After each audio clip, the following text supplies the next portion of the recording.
episode of Leave Me Alone, I'm Busy Farming. I'm going to give you guys an update of the food forest victory garden, show you how it's coming. We've done a bit of work, and then I'm going to go ahead and show you.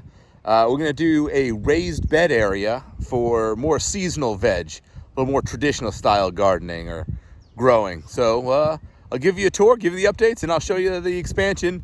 We should be doing it this week. I'll do an upcoming video on how we do it. All right, here we go. Gotta love the tree companies. Dumping that brown gold. Nice load of tree mulch coming today. Big thank you to John Davis Tree Service. Heck yeah.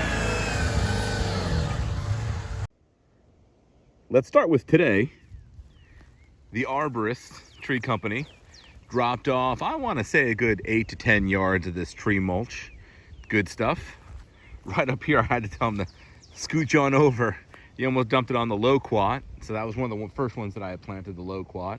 Then we'll kind of pan over here. As you guys know, we have the Series 1 tractor with the bucket now. So we've been playing over here, doing a little scraping and clearing. We're gonna expand the food forest all the way over the property line, do the same trellis, and I'm thinking mulberries or some sort of berry along the line. But we'll move on over to the avocado. Lila avocado, cold hardy. It's doing okay. This is the first year I never thought I was gonna get anything anyway, but I got two, three, about 4 avocados on there, which is great for the first year. It's not that big a tree. Then over there, another Lila avocado. Here we are over here, right next to the Lila avocado. Look, I did a full turn. All right. Right next to the Lila avocado, we have a Pakistani mulberry. And then over there, we have the ever-bearing mulberry, excuse me. Here we have here's that pear tree. It's doing great. I got to clean up around the base a little bit. Well, the peaches are blowing up. I can't wait to show you guys that. Here's another peach tree. It's the same one. It's Tropic Beauty. I put this in the ground about a month ago. And here is the peach tree I put in last year, and it is doing dynamite. All of the peaches on there are all, looks like they're starting to get big. There we are, check that out. Cannot wait to get cracking on some of these peaches.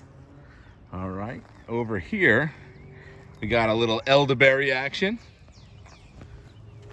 And over here, scarlet plum.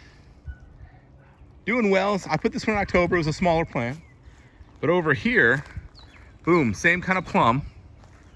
And we got this about a month ago. Put it in the ground, and it is fruiting up beautifully. Then we got a row of my Thai peanut grass. So what I've been doing is, before I was using the sprinkler and just watering the whole thing. Well, I was getting a lot of grass, intrusive grass growth from it, even with 10 inches of mulch and cardboard. So I've been coming out, it takes a little bit longer, but I've been just spot watering the stuff that I want to grow. And that seems to be the ticket, because I see all that grass drying out and dying out. So over here, we got the Turk's Cap, little Turk's Cap hibiscus. These are the exciting ones. I just got these about a week ago, put them in. These are non-cultivated wild blueberry bushes. And I think I got one right here. Let's give this a taste. Oh, wow. Super sweet. Not quite as big, but super sweet. And behind it, we have sweet almond. Give it a little nice smell. Over here, so I brought the trellis over, and it goes down. I picked up another roll of the horse wire. I'm gonna finish it off, and we'll get it going. But the amount of tomatoes are insane. This is like, it's just ridiculous. It's blackberry. I'm already getting my first couple of blackberries on there growing. Check that out. Boom. But I can't wait. I love blackberries. And the game plan is we'll have this all be blackberry, the corner. So it'll go like this and then straight over. The reason why I curved instead of running all the way to the front, I think I'm gonna run a fence over here. But Got tomatoes. I mean, this thing just has racks on racks on racks of tomatoes. Just more tomatoes than I ever thought I would get. And I'm not doing anything special. This is just right in the tree mulch. Nothing fancy, right in the tree mulch. Just the amount of tomatoes are insane. So these are all tomatoes. Check this out. Boom, tons of tomatoes. I'm getting about, just from this first half of tomatoes, 1 to 2 pounds a day. I can't imagine when it goes all the way down. So here we have the longevity spinach. I've got 1, 2, 3, 4, 5 longevity spinach, I don't know. Long story short, I've got them, and they'll all grow together, and I'll have to come out here and really trim it back. But those 1, 2, 3 were knocked back. I mean, to the ground from the frost. Totally gone. And they came back. Then over here, so this is that scarlet plum. We have camellia, not chamomile, camellia. So this is what they use to make black teas like Earl Grey and stuff like that. Another pear tree. Some Thai peanut grass. Like I said, you got the row growing in the middle. Then there's some longleaf camellia. And this Thai peanut grass over here is really starting to spread. So as I spot water it, the grass dies and it lives. So once this fills out, I'll be able to just whoosh, water the whole thing. But for now, spot watering definitely the way to go. Target watering. But I mean, look at this. This was to the ground. There was nothing there and it popped back up. So we've got more tomatoes, pole beans, and 2 cucumbers. Poor Giovanni felt terribly, knocked that one over. I'm gonna have to tie that one up a little bit. Then we have cherry tree. And I'm like 80% sure this is a black Suriname. I bought Barbados and black Suriname cherries. Didn't label them when I put in, so I'll have to wait till they fruit to see.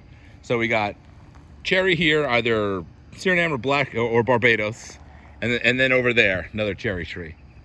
Over here, we have some lovely papaya. I love papaya, can't wait. Some more Thai peanut grass, more Thai peanut grass. This is Katuk. And once again, in the winter, this thing got knocked back to the ground. The other one didn't come up. This one did. It's an inexpensive plant, but once it takes off, the amount of food that it'll produce is insane. It's a little treat we got for us. We like limes and margaritas and beers and stuff like that. So we got key limes. We just put this in the ground. We have already gotten 2 limes on it, and I've counted maybe a dozen to 2 dozen more limes on there. Get a close up of the cherry tree. More Thai peanut grass. This is shampoo ginger. I'm excited about this. Yeah, when the cone, it matures, it'll get a nice big red cone. You can squeeze that cone and it'll give a nice gel that's great for the skin. And smells wonderful too. It's my Monstera. Can't wait to crack some monster fruit. That Greek oregano I put in the other day, it's looking really good. Turk's cap hibiscus. This thing was once again, I mean, let's see if I can find the stick here. It was knocked, see that little stick? That's what it was knocked back to. And it's grown back up. I love perennials, power of the perennials. Over here, we got some pineapple. These are Florida Elite Gold pineapples. And over here is my Namwa banana. And since I put this in the ground, it's like every other day we're popping a new leaf. So I'm excited. I don't think I'll get bananas this year. Maybe next year we'll keep it up. This is the Thai dwarf banana. Over there, those are the fig trees that my buddy Joe was growing on his porch. And this thing has just absolutely exploded. I mean, this thing is doing great. So I'm hoping this year to get some figs. All right, I cleared up this area a little bit.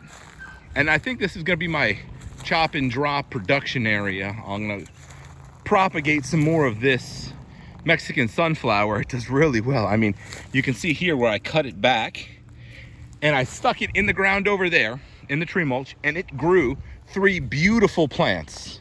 Beautiful, they look like this right here. Absolutely beautiful. I gave those to my buddy John, who's just getting into it too. He's been bit by the permaculture bug. He's got more land than me. He's got like 7-8 acres. He's doing bees on it. He's taking it to a whole nother level. I'm on an acre, so I can't play with the big boys. Over here's my bamboo from Green Dreams. It was, when I put it in the ground, this was the center, and then it had 2 little ones. And since then, it's popped up doing great. This one, that's about 3 weeks worth of growth. All right, so there's the food forest layout from this view. Eventually, we're gonna clear all this out, probably in the next week or 2, and then we'll start going from here all the way over to the rest of the property. So, rough estimate, my food forest, probably about 1/4 of an acre of my property. Not bad. We'll be able to generate tons of food from it though, because I look at the amount of trees I have on it now, and these little trees, what they're producing. I mean, I counted about 30 peaches maybe on my peach tree. That's one, you know, that's a small tree. The plum's the same. So we'll bring it up in the back, where this weekend I'm gonna start building our raised beds. So we'll see you over there. As I was walking over there, I realized we cleared all this out, and it'd be really cool to show you the comparison, because in those first videos, especially the first video where I kind of walked the property, this was so dense with small trees, brush, undergrowth, that you couldn't even walk it. You couldn't do it. We have since cleared it out, got a little swing area for the kids. But back over here, and you can see where the sun is. It's a little windy, so excuse the wind if it's getting that wind going through the mic here. But you can see this gets tons of sun. So those 2 blackjack oaks are gonna come down, and I'm gonna use cinder blocks or the corrugated metal roof and make some raised beds. So I'm flirting on the dimensions. There'll either be 12 by 4, 20 by 4, there'll be something by 4. But that's the project for this weekend. And they'll either be out of cinder blocks or the tin roof. I plan to use, it's called hugelkultur, which I first found on YouTube, some great videos. So I'll split up some of my bigger logs and throw it in the bottom, and then put some nice compost on top. And I plan on direct sowing. I picked up a bunch of seeds today, organic seeds, and we're doing some fun stuff just for the first go. Some peppers, some stuff like that. Some peppers, watermelon. I actually picked corn. I like corn. We'll see how it goes. I picked some other things too. Some Habano peppers, some different kinds of peppers. We got pumpkins. It might be fun to try and grow our own Halloween pumpkins. The kids would enjoy that. Then I planted some more sweet almond right there, and right there next to the dog run. And then over here, we have my compost factory. So I love eggs. My wife and I will eat probably at least between the 2 of us 4 eggs a day. So we got chickens.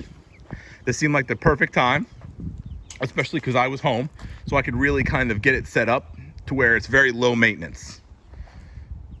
So we had, because I was hurt I couldn't build this, we had an amazing couple in Ocala build this for us, and I will link their website on Facebook down below. And they are called Country Coops, spelled with a K for country and a K for the coop.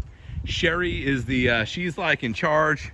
She does all the legwork. Her husband does all the building, and this thing is built solid. I mean, it's built to last, built really well from pressure treat.